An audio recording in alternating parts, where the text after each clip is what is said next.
X-rays. This is the pore system in green, the blue is the solid.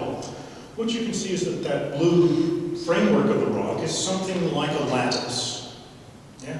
An arrangement of parts. Now, I'm not going to try and do that exactly. In fact, I am trying to do that, but it's really numerically difficult to do a proper calculation on a real model. It's a meshing problem. It's not a simulation problem, it's a meshing problem. So what I've done in the meantime, because I need it anyway, is I've made a very simple rock. This picture here is a rock at the pore scale. So we're talking sub-millimeter now. And what I'm showing you is a framework of lattice solid. No pores in the solid. And these are basically like grains in cement. Okay? Inside the pores, I have fluid. And what I'm going to do is I'm going to pump up the pressure of the fluid and calculate what happens to the framework. Importantly, in this model, the face that's looking at us is an open face. It's a fracture, if you like. And so there is fluid pressure acting on the faces of all these little rods that are sticking out at us. So, by using expressions of elasticity and taking advantage of this very simple geometry, you can calculate every response here by simple analytical expressions. I don't have them on the next slide, so don't worry, they won't make you have trouble digesting your little dinner, okay? It's not that, I'm not going to do that to you. But these expressions are really, really simple. And what they do is they tell you that this fracture will open or close as a function of the pressure divided by the stiffness of the elastic solid. It's really quite simple, approximately, yeah?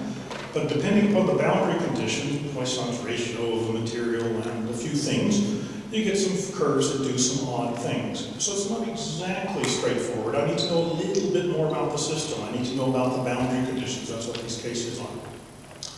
But interestingly, when you do this, notice this dashed line that comes down here to where the fracture closes. Yeah? That's a model where I applied a stress parallel to the fracture. In poroelastic terms, a stress parallel to the fracture makes the fracture close. Dear me, that's exactly opposite to what we were told it was supposed to be. Yeah?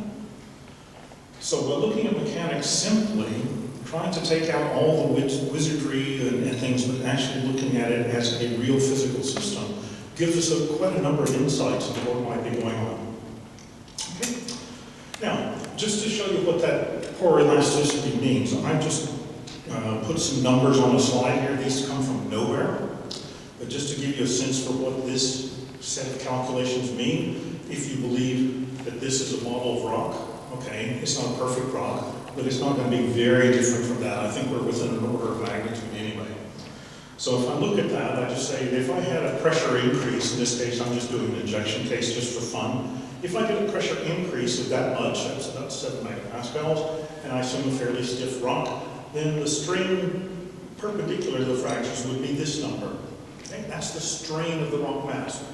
If I have 1 fracture per meter, then I get a fracture opening due to that pressure, due to the poroelasticity, which is squeezing the framework into a smaller space. That's allowing the fracture to open. It's not pushing the fracture open, it's squeezing the rock framework into a smaller space. So the fracture opening will be about 0.3 millimeters. Now if I have more fractures, each one is going to be less. Clearly those are going to have some kind of consequence for flow. I'm not going to write the equations down, but they have a consequence for flow. But the most important thing to take out of this statement is the one at the bottom. Okay? This is a trivially unrealistic application of that model. It's 1 dimensions. No fracture system is like this, because in fact I have all the other boundary conditions. So in fact, you can't make these statements as simply as I'm doing here. This is just to illustrate what the role of poroelasticity is in general terms. But please, please, please, don't leave the room thinking that you can use this to calculate fracture apertures in a pressure excursion. Don't do that. Okay? And after 2 more slides, you'll know exactly why. Yeah. Why are all these problems that I'm coming up with? It's because we use these inappropriate models. We've been taught to think of stress as fixed. I was taught that. In fact, I used to teach that. Oh dear, I'm making a confession. I damaged lots of students in my past because I taught them the wrong thing. I don't know how to fix that. I'm really frustrated that I made that mistake because I've impacted people in the past. And now I'm very, very angry with myself, not them. Can't go after the students because this is my fault. And we're also seduced to use elastic models because elasticity is so simple. We think that that will get us there, but elasticity by itself is not good. Poroelasticity is better. But nevertheless, we tend to think about this in isolated bodies. We haven't put it into the context of a whole package of blocks of rock. And that's what's been wrong with our thinking. Yeah? We haven't looked at the consequence of how the blocks change shape and, oh, that can't work because there's another block of rock already there. We've not thought. Okay? The problem in geomechanics, and most of the issues that we have, is because we've not thought.